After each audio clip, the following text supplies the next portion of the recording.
Good day to our lecturer and fellow classmates. My name is Deng Jun, and along with my teammate Yongshen, Kako, and Richun, we are going to discuss about the film which called The Green Mile.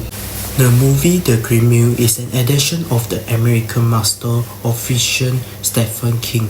The film used a true story to make reference to humanity and reality. The film is about a prisoner recall a particular memory in his life.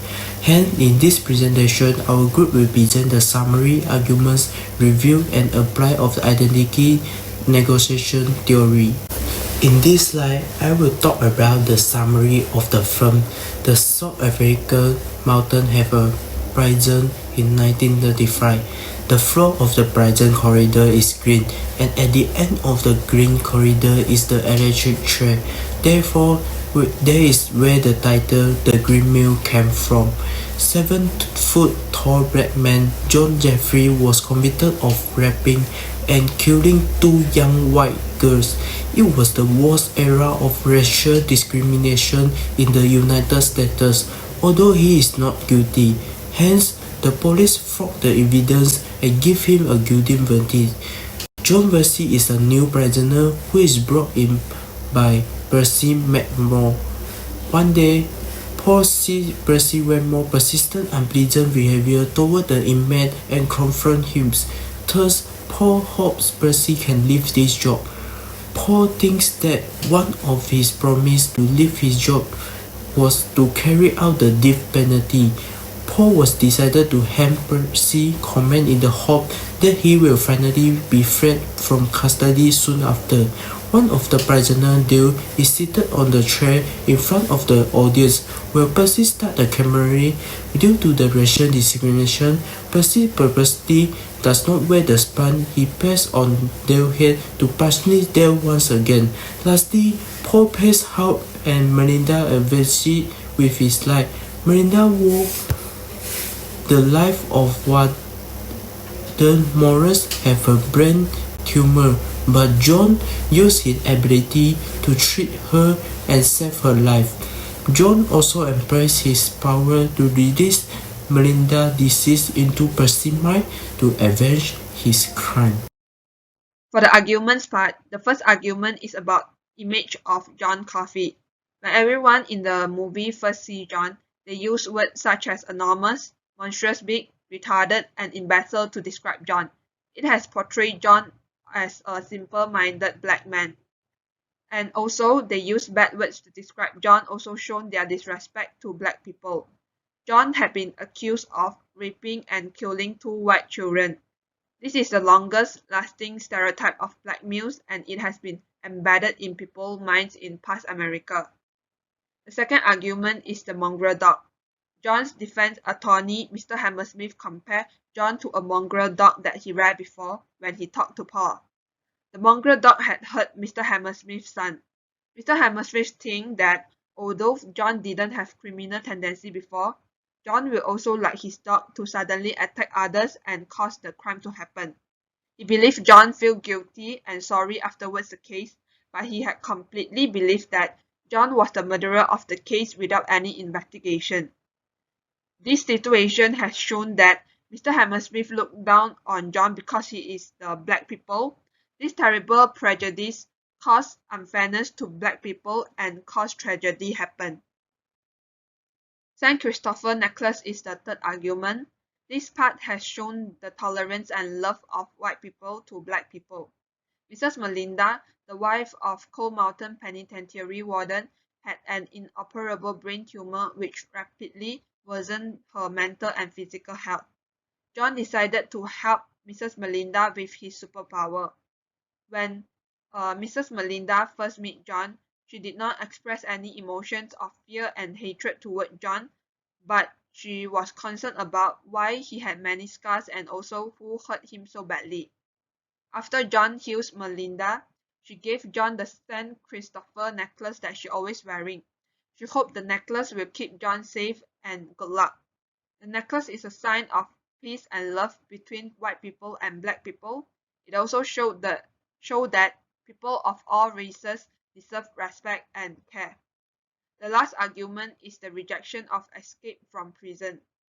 Paul decided to help John to escape from prison before his execution day because he already know how kind John is and also known that the murderer of the case is William Wharton but not John. Um, but John had refused the suggestion because he hoped that everything can end. John felt that he is really tired about all the things that he had experienced. He thought that death was the only way to liberate himself from this torture. And Paul only can respect John's decision because it is impossible for a person to completely feel the same way with others. So to apply the intercultural communication skills we have learned, one of the theory of cross-cultural communication was employed in the film.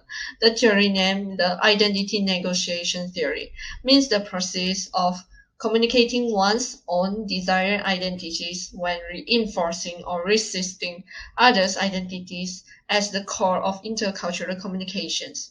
In the story, John Coffey, the black man who guard the murder scenes and the child's body, was taken away by a racist group of men defended by a racist lawyer and eventually become the great mouse only black man on death row and Angel in prison. This villain only performs the racist criticism by the scene just now I talked before, the most visible of which is Coffey's role as the only black saint, with the black man being an angel and the white man having a demon, the most basic of ironies. Paul becomes suspicious after seeing Coffey's miracles and innocence demeanor. As a result, he looks into the situation and tracks down the attorney who represented Coffey. The lawyer's vigilance and hatred for the dog reflects the lawyer's feeling towards Coffey, who is driven to kill because he is black, and a violence maniac and beast at heart. According to Paul's conversation with the lawyer, as we can probably infer from this discussion, white people prejudice against black people is motivated by self-centered fear.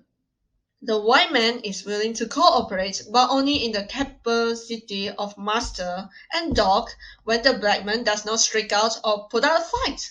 As we can probably tell from the conversation here, white people discriminations against black people stems from an inner fear but is self-centered. When the black man does not attack or resist, the white man is willing to cooperate, but only in the roles of master and dog. So the primitive accumulation of capital which turns blacks into slaves, and the emancipation movement which gives these groups of slaves the opportunity to be on an equal footing with their masters, naturally made them fearful that they would retaliate, fearful of their power, so that the black man's every move was infinitely magnified in their eyes, and the advantage in size eventually become the most mean-spirited impression. Throughout the story, the Green Mile makes a clear contrast between upper class and lower class characters. In the movie, white prison guards are representative of the higher class, while John the prisoners and Mr. Jingle the mouse represent the lower class. I think the movie effectively depicts the large invisible wall separating the upper class and lower class by highlighting their differences.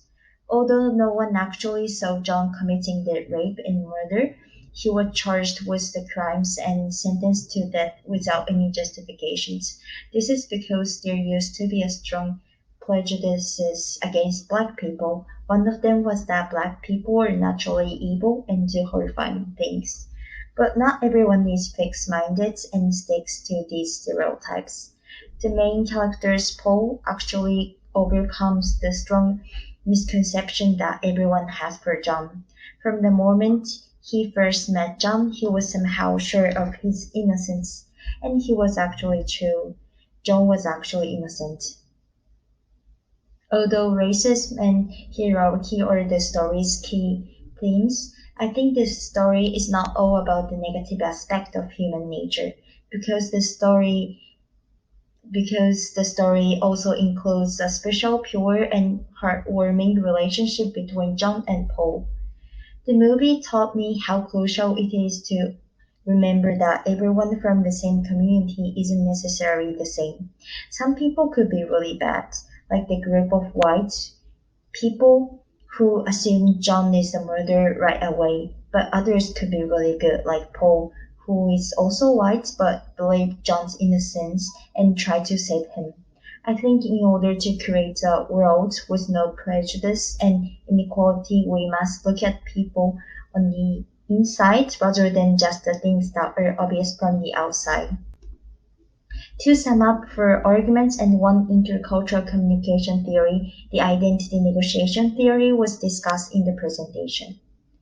The film highlights racial discrimination and the strong prejudice against people of a lower class, especially against African Americans during the Great Depression in the United States. The film reminds the audience of the importance of eliminating any kinds of discrimination.